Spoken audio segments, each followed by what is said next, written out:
കുറച്ച് പേരായാലും നമ്മളോട് ചോദിച്ചൊരു കാര്യമാണ് വാലന്റൈൻസ് ഡേ ഒക്കെ ആയിട്ട് എന്താണ് കുഞ്ഞിന് ഗിഫ്റ്റ് കൊടുത്തത്. ഞാൻ അങ്ങനെ സ്പെഷ്യലായിട്ടൊന്നും സ്പെഷ്യലായിട്ട് നല്ല ഒന്നും കൊടുത്തില്ല കേട്ടോ ഈ ഒരു വർഷം. എല്ലാ വർഷവും എന്തെങ്കിലുമൊക്കെ കൊടുക്കുന്നതാണ്, പക്ഷേ ഈ വർഷം ഒന്നും കൊടുത്തില്ല. പക്ഷേ കുഞ്ഞിന് എനിക്ക് ഈ ഒരു വർഷം ഗിഫ്റ്റ് തന്നെ കേട്ടോ. അതും ഫസ്റ്റ് ടൈമാണ് ഇങ്ങനത്തെ സംഭവം, ഇതുവരെ ജീവിതത്തിൽ ഉണ്ടായിട്ടില്ല, ആദ്യമായിട്ടുള്ളൊരു സംഭവമാണ്. അതുകൊണ്ട് ചെറുതായിട്ട് ഞാൻ ഞെട്ടി, ചെറുതായിട്ടല്ല കേട്ടോ, നല്ല തോതിൽ ഞെട്ടിയെന്ന് വേണം പറയാൻ. അപ്പോൾ ഡയറി മിൽക്കൊക്കെ മേടിച്ചിട്ടാട്ടോ വന്നത്, അതും പറയാതെയൊക്കെ മേടിച്ചിട്ടുണ്ടിരുന്ന ആദ്യമായിട്ടാണ് കേട്ടോ.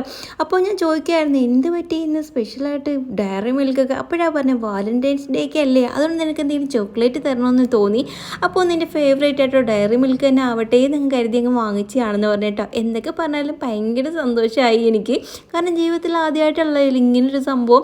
നമുക്ക് വലിയ ഗിഫ്റ്റൊന്നും കിട്ടിയില്ലേ, ചെറിയ ചെറിയ ഗിഫ്റ്റൊക്കെ കിട്ടുമ്പോൾ നമുക്കുണ്ടാവുന്ന ഒരു സന്തോഷം ഒന്ന് പറഞ്ഞറിയിക്കാൻ പറ്റാത്തതല്ലേ. അപ്പോൾ നിങ്ങൾക്ക് എന്താ ഗിഫ്റ്റ് കിട്ടിയത് എന്നോ കമൻറ്റ് ചെയ്യാൻ മറക്കരുതേ. അപ്പോൾ ഇത്രയൊക്കെ ഉള്ളൂ. അടുത്ത വീഡിയോ കാണുന്നത് ടാറ്റ ബൈ സീ.